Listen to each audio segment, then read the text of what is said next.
안녕하세요 여러분. 지난 주일 잘 지내셨나요? 조국 법무부 장관의 사퇴 소식이 속보로 떴습니다. 임명된 지 정확히 60일 만입니다.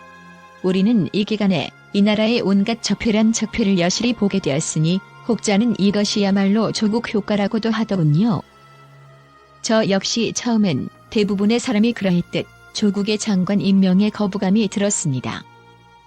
그 이후는 여러분 모두가 아시다시피 윤석열 검찰총장을 필두로 온갖 조사를 거치면서 아이러니하게도 조국만 한 인물이 없다는 걸 여실히 깨달았습니다. 가히 온 나라를 패닉에 빠뜨릴 만큼 파헤치고 또 파헤쳐도 확실한 물증 하나 내밀지 못한 검찰이었습니다. 그뿐인가요? 이 나라에는 제대로 된 언론이 단 한 곳도 없다고 할 만큼 조국에 관한 기사는 제목부터 부정적이었습니다. 일상의 삶에 바쁜 사람들은 대충 제목만 훑어본다는 걸 노린 비열한 수법일 테지요.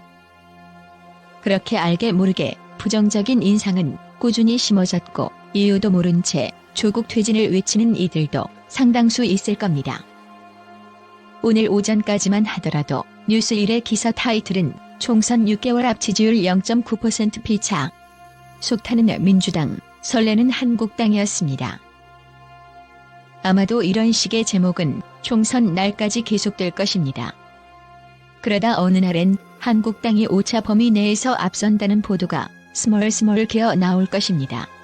그러면 지난날 대한민국의 민낯이 어떠했는지 조금씩 잊는 사람이 생길지도 모르지요. 역사를 잊은 민족에게 미래는 없다. 단지 신채호 선생의 명언이죠. 우리는 어쩌면 일제식민 시절보다 더 끔찍한 시절을 살게 될지도 모릅니다. 조국 장관은 지난날 간담회에서 금수저로 살아온 자신을 자책했습니다. 대한민국에서 금수저로 살아왔다고 자신을 자책하는 정치인을 우리가 또 볼 수 있을까요? 결단코 없을 것이라 장담합니다. 나라를 팔아먹은 매국노 이완용의 후손들이 땅을 찾겠다고 소송하는 나라가 이 나라입니다. 저는 국민의 한 사람으로서 적습니다. 윤석열 검찰총장도 조국 장관과 평등하게 조사해 주십시오. 조국 장관은 의혹만으로도 그 많은 압수수색과 조사를 받았으며 언론의 무차별적인 공세를 받았습니다. 그럼에도 불구하고 뚜렷한 증거 하나 나오지 않았습니다. 그러니 윤석열 총장도 귀마개 접대와 관련한 소문에 성실히 조사를 받아야 한다고 생각합니다. 기사에 따르면 검찰에서 관련서를 조사하겠다고 하면서 동시에 관련서를 퍼뜨린 모든 사람들에게 법적 소송으로 대처하겠다고 합니다. 이는 이미 결론을 내놓고 하는 조사라는 걸 자인하는 꼴입니다. 그간의 언론 기사를 보면 댓글에서 윤석열의 장모와 저에 관한 이런저런 소문도 많이 있는 거로 압니다. 이 역시도 확실하게 조사해야 한다고 봅니다. 윤석열은 청문회에서 내 가족 문제가 왜 저의 도덕성이냐? 고까지 했던 사람입니다. 그런 사람이 자신과 관련된 의혹은 철저히 차단하고 조국 장관은 의혹만으로도 온갖 추측과 거짓을 일삼았으며 심지어는 딸의 일기장까지 털려고 했습니다.